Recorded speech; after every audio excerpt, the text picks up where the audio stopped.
Bonjour à toutes et à tous.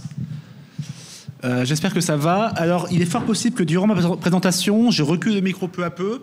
Donc, n'hésitez pas à me faire signe pour que je rapproche à nouveau et que tout le monde puisse écouter. La première chose. J'espère que vous n'avez pas trop chaud. Moi, j'ai très chaud ici. Ouais, bon, voilà. Bonjour à toutes et à tous. Donc, aujourd'hui, durant les 25 prochaines minutes, on va se demander si la fiction peut développer l'esprit critique. Vaste question. On va voir que la réponse n'est pas juste oui ou non, sinon c'est pas drôle. Mais je vais rapidement me présenter avant.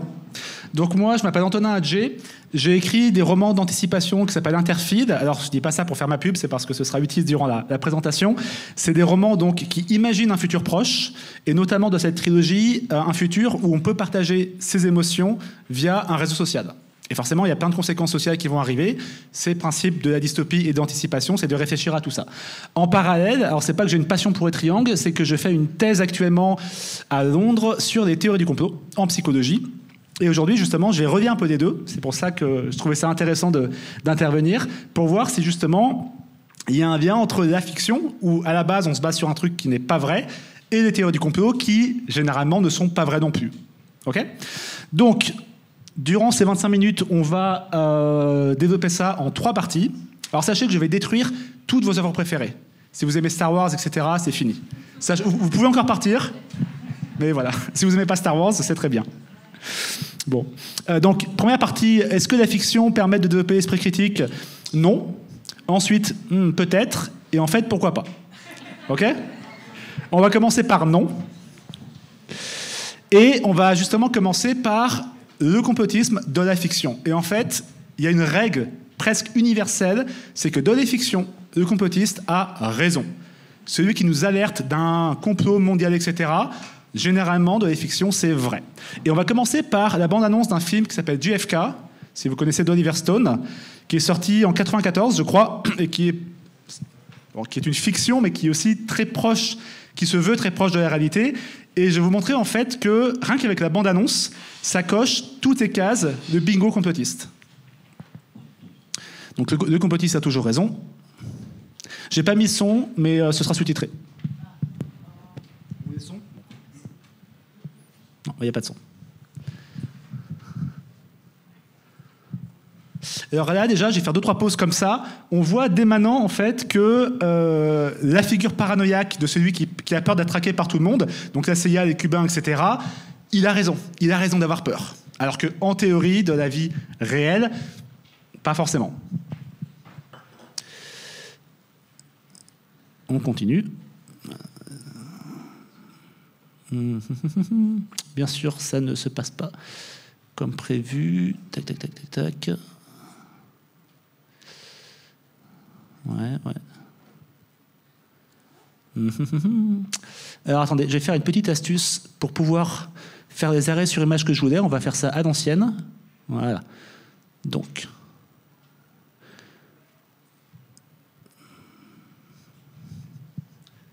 Ce show a changé nos vies. Voilà.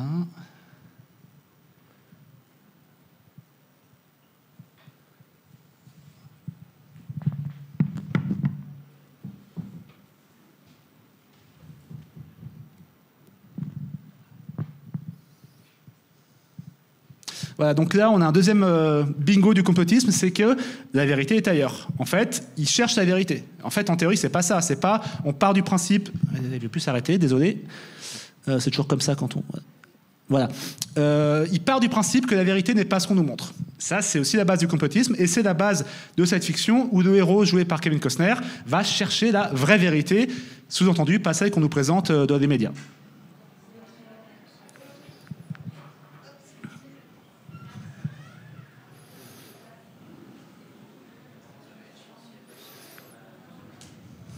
Donc là, on a un autre truc, c'est impossible que ce soit un tireur isolé qui ait tué Kennedy. Et là, encore une fois, on est sur une logique très complotiste, qui est que s'il y a une conséquence très très grave, donc un président qui meurt, forcément la raison doit être très importante. Il faut des entités malfaisantes, gigantesques, et pas juste un tireur isolé. D'accord ? C'est ce qu'on appelle le biais de proportionnalité. En théorie, conséquences graves, il faut qu'il y ait des raisons très très graves. Alors que non, c'est pas forcément le cas. C'est aussi ce qu'on voit pour le 11 septembre. C'est impossible que ce soit juste 2 avions qui ébranlaient un pays à ce point. Peut-être que si.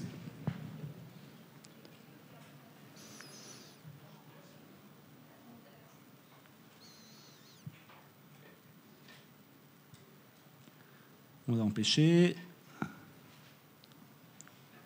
Donc là, il y a bien sûr l'idée d'un chef mystérieux qui contrôle tout, qui tire les ficelles.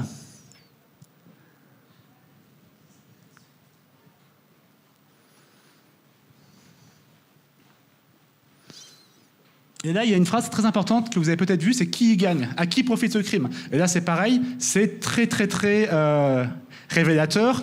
La question, enfin, une réflexion qu'on entend souvent de complotisme, c'est à qui ça profite. Sous-entendu, si tu trouves à qui ça profite, c'est eux les responsables. En fait, pas du tout. Ça marche pas comme ça, c'est plus compliqué que ça. Et là, on retrouve ça. Voilà. Qui veut l'étouffer, là, c'est pareil. Ça, c'est un peu la logique complotiste. S'il n'y a pas de preuves, c'est parce qu'on cache les preuves. C'est pas parce qu'il n'y a pas de preuves. C'est pratique. Et enfin, un truc très important aussi, c'est de l'autre côté du miroir. En gros, blanc, c'est noir, et noir, c'est blanc. Là, on est sur quelque chose de très présent aussi dans le complotisme. La vérité n'est pas ce qu'on nous montre, c'est l'inverse. En fait, Trump et Poutine, c'est des gens vachement sympas, parce que les médias nous disent qu'ils sont méchants. Il y a toujours cette idée d'inversion. Et on retrouve ça, il dit une phrase littérale, c'est de l'autre côté du miroir. Il y a un peu le côté pilule rouge, pilule bleue, on voit la vraie vérité, qui est un peu l'inverse de ce qu'on nous présente. Et c'est très présent aussi dans ce film-là. Donc j'ai vu ce film pour préparer le rec. Il est très long, il est pas mal, mais c'est vrai que... voilà, c'est clairement, pour moi en tout cas, c'est vraiment une envie d'Oliver Stone d'avancer sa théorie. Tout est fait pour brouiller les pistes, justement. Ça commence comme un documentaire, enfin tout est fait pour nous faire croire que c'est effectivement, on nous a menti sur Kennedy. D'accord ? Donc ça, c'est un peu l'exemple type du film complotiste.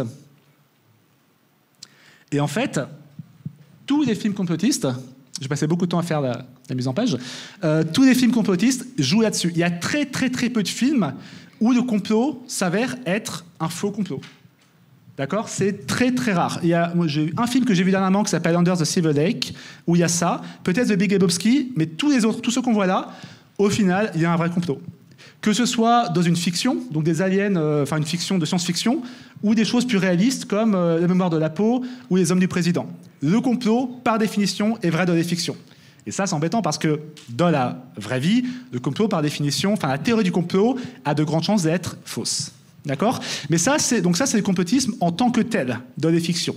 Maintenant, je vais vous montrer que la logique même de la fiction est complotiste. Les ressorts de réflexion qui sont utilisés dans les fictions sont complotistes.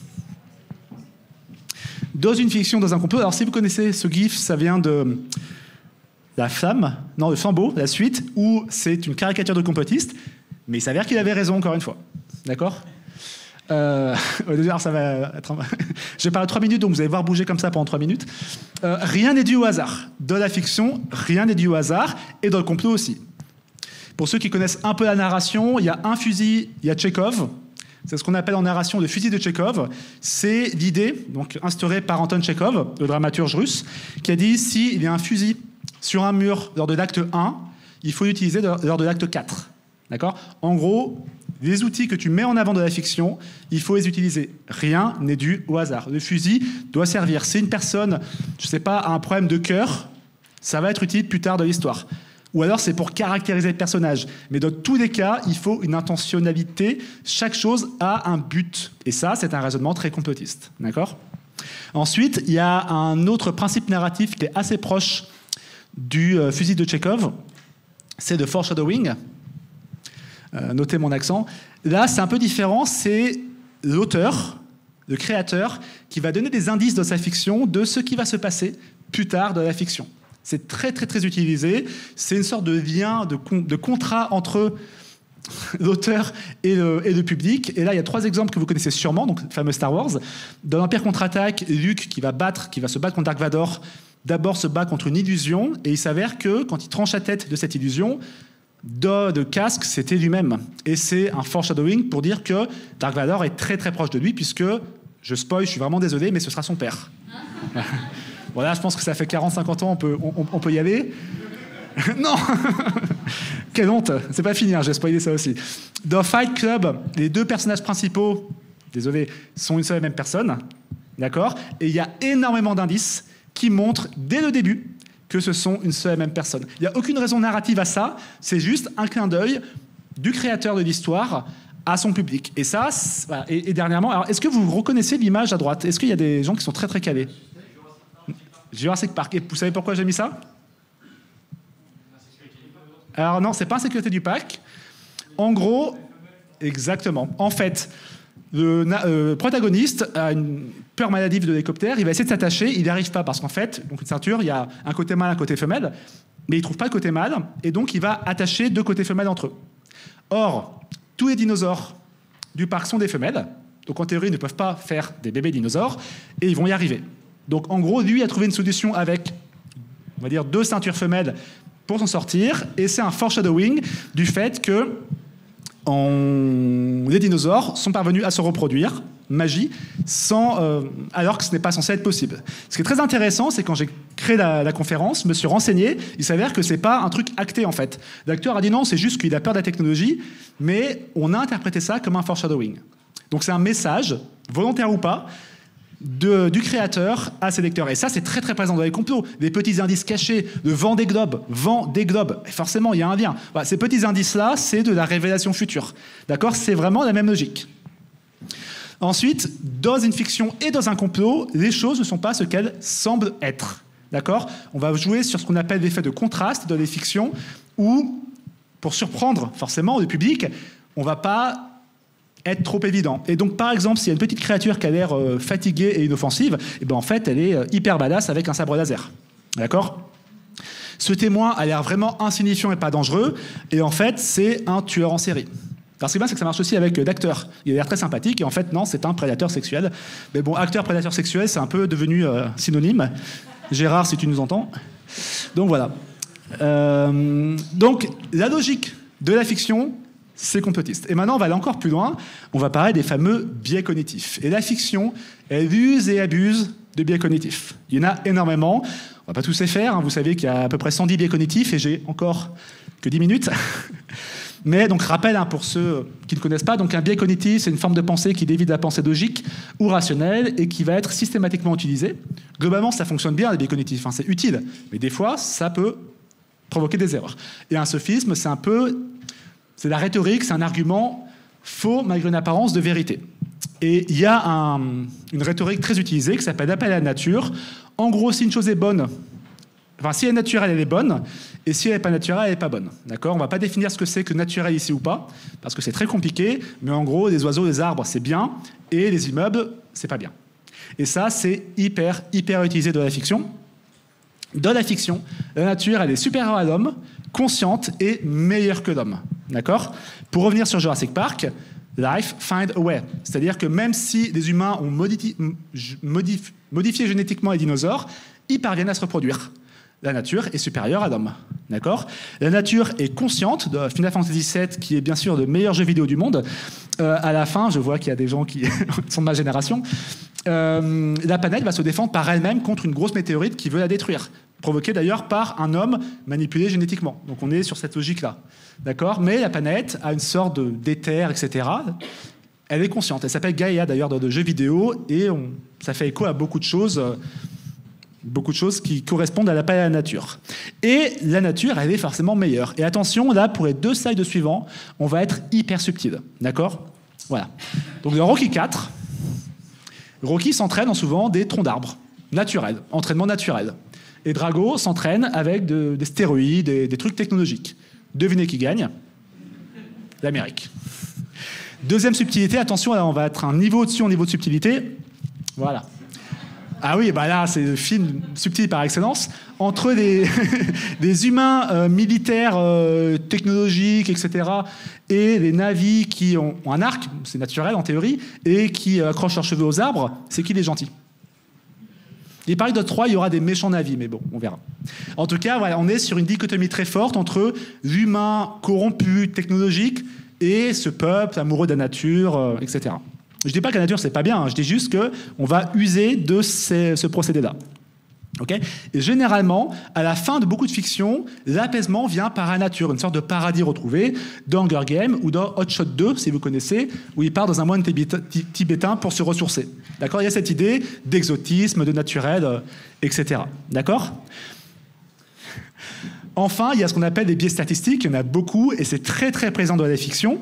Question pour vous. Si le héros possède une chance sur mise de réussir, est-ce qu'il va réussir? De la vraie vie, pas du tout. De la fiction, oui, bien évidemment. Attendez. Voilà. Et là, on arrive sur un concept narratif qui s'appelle l'outsider ou l'underdog. Beaucoup de héros, en fait, commencent en bas d'échelle, commencent alors qu'ils ont très peu de chances de réussir. D'accord? C'est Nemo qui a une nageoire en moins, par exemple. Et ici, c'est un peu la base de l'underdog, c'est David contre Goliath, où David va affronter Goliath alors qu'il est plus petit et qu'il a une arme moins importante. D'accord? Pour revenir sur Rocky Balboa, Rocky bat Balboa, mais en tout cas, il va réussir à gagner malgré son origine très modeste. Donc, il va faire une victoire morale de premier, où il va en fait obtenir le respect de la profession, et il va gagner ensuite contre les Russes notamment. Mais il part de nulle part, il part de rien. Et enfin, la grande aventure d'Ego, c'est pas une blague. La définition du protagoniste de la grande aventure d'Ego, c'est que c'est la figurine banale des Lego, mais pourtant qui va être l'élu, etc. D'accord? Donc on aime bien cette idée-là, qui, malheureusement, de la vraie vie, ça marche pas comme ça. Malheureusement, quand tu es plus favorisé, tu as plus de chances de réussir. D'accord? Autre exemple de biais statistique, je vous avais dit qu'on avait beaucoup parlé de Star Wars. Donc tu as C3PO qui est un peu le rationnel par excellence et qui est très énervant d'ailleurs, donc c'est assez rigolo de voir comment sont présentés des rationnels dans des fictions. Capitaine, les chances de traverser un champ d'astéroïdes avec succès sont de 1 sur 3720. Han Solo va forcément se dire c'est trop risqué, on n'y va pas. Non, il va se dire, je synthétise, on s'en fiche, on y va. Et il a raison, il va croire son instinct, toutes ces choses très rationnelles. Et dernièrement, il y a un truc qu'on appelle le Deus Ex Machina. En gros, quand ton héros a aucune chance de s'en sortir, il va s'en sortir quand même. D'accord? Et l'exemple type, c'est dans Tolkien, où les deux hobbits ont enfin détruit l'anneau, et ils vont mourir, sauf que non, il y a des aigles qui apparaissent et qui vont sauver la situation. Et c'est complètement assumé de la part de Tolkien, qui a dit, je ne savais pas quoi faire, donc il y a des aigles qui arrivent et qui vont les sauver. Au moins, c'est assumé, quoi. Deus Ex Machina, ça vient de la Grèce, c'est le dieu qui sort de la machine et qui va dire, je résous la situation.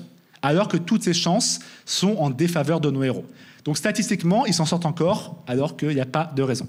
Donc là, ça semble vous dire que la fiction, c'est pas très bien pour l'esprit critique. Et maintenant, je vais essayer de nuancer un petit peu cela. D'accord? Tout d'abord, en revenant un petit peu sur moi, ce que j'écris, qui est de l'anticipation, on peut considérer l'art comme un exercice de pensée. D'accord? C'est ce qu'on appelle le raisonnement contrefactuel. On l'a évoqué ce matin dans cette salle, d'ailleurs. L'idée, c'est tu vas imaginer des situations et tu vas changer un paramètre, rajouter un paramètre et voir comment ça peut évoluer. Alors, je prends cet exemple parce que je connais bien. J'imagine, c'est pas une pub déguisée, j'imagine ce qui se passerait si tout le monde avait accès aux émotions des autres. Alors, il n'y a pas d'études statistiques, mais c'est un exercice de pensée pour voir les conséquences sociales que ça aurait. Et ça, c'est très présent de l'anticipation et la dystopie. Notamment, la série Black Mirror joue énormément dessus. C'est une série sur Netflix qui est aussi de l'anticipation. On imagine un truc qui va évoluer. On peut se noter sur des réseaux. Des fameux chiens robots vont devenir menaçants pour l'homme. Et on voit ce qui se passe. C'est un exercice de pensée. Et il y a quelque chose qu'on appelle l'Uchronie. Là, on va dans le passé et on imagine un truc qui change et on voit les conséquences que ça aurait. Et l'une des Uchronies les plus connues, c'est le Maître du Haut-Château, où Philippe Cadic imagine l'Allemagne qui gagne la Seconde Guerre mondiale. Alors, au-delà du roman d'aventure, etc., ça offre des réflexions intéressantes par rapport à la réalité. Et ça, c'est un peu une base quand même de l'esprit critique. D'accord? Et enfin, pourquoi pas? Il y a un truc, et là on a parlé des biais cognitifs, mais il y a un truc qu'on peut appeler les biais sociaux, c'est les représentations des gens. Attention, ça va être hyper woke, ce que je dis. D'accord?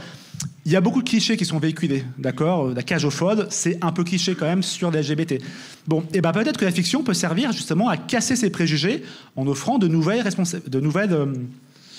stéréotypes, en fait, de nouvelles manières de représenter ces personnes. Donc là, par exemple, on a Abed dans une série qui s'appelle Community. Abed c'est pas nommé qu'il est sur le spectre autistique, mais il est très clairement, et c'est un des personnages centraux de la série, qui est très apprécié. Voilà. Et ce film-là, qui s'appelle Le portrait de la jeune fille en feu, qui met en scène un couple lesbien de manière totalement non caricaturale. C'est un très bon film, et qui permet peut-être de faire un peu évoluer les choses. D'accord? Et de s'éloigner des clichés. Mais pour ça, il faut un effort conscient de l'auteur, parce que croyez-nous, c'est très facile d'être un gros feignant et de reprendre des clichés déjà utilisés. On verra demain dans une table ronde, d'ailleurs, la responsabilité du créateur de l'esprit critique. Donc voilà le fameux woke. Donc est-ce qu'on peut faire évoluer les états d'esprit des gens? La photo arrive avec le woke. Bon, super. Est-ce qu'on peut faire évoluer l'état d'esprit des gens par rapport à ça? Alors, scientifiquement, c'est assez compliqué à prouver, mais il semblerait que un peu quand même, d'accord? La suppression, par exemple, des cigarettes dans les fictions, c'était parce qu'on avait vu que ça influençait l'acte de fumer. Effectivement, quand les acteurs américains fumaient une cigarette, on voulait les imiter. D'accord? Donc, il est possible, et il y a, voilà. Certaines études montrent que changer la représentation de personnes, de minorités, de genre dans les fictions peut aider à changer la manière de voir ces personnes-là. Alors, un film ne va pas chambouler votre manière de voir le monde, mais ça peut ajouter une pierre à l'édifice. En conclusion, il y a un terme qui est très important, d'accord? C'est la suspension consentie d'incrédulité, d'accord? Qu'est-ce que c'est? C'est qu'en fait, quand on commence une fiction, il y a un pacte qui est fait avec le créateur de cette fiction qui est, on sait que c'est faux, mais tu vas faire comme si c'était vrai. Mais tu sais que c'est faux, voilà. On sait que Superman, il ne peut pas s'envoler, mais dans mon histoire, il s'envole. C'est comme ça. Alors, il faut quand même des règles dans les fictions, mais on sait qu'il y a cette distinction qui se fait. Et ce faisant, en fait, on peut se faire avoir par des biais, etc. On sait que c'est faux. Donc, au final, il ne faut pas trop s'inquiéter, puisque le fait de, je sais pas, de voir un film sur les sorcières ne te fait pas croire aux sorcières. D'accord? Pas forcément parce qu'on a cette conscience que c'est pour de faux. C'est un peu la différence entre un Clément Fraisse et un Bruno Charvet, où ils vont faire la même chose, c'est deviner des éléments sur la vie d'une personne, sauf que lui, il dit que c'est parce qu'il est en contact avec les êtres de au-delà, et lui, il dit juste que c'est des astuces de mentalisme. D'accord? Un spectacle de magicien, on sait que c'est pas vrai, mais on suspend son jugement. Ah, c'est incroyable, etc. Comment il a fait? Et ensuite, on redevient sceptique. D'accord?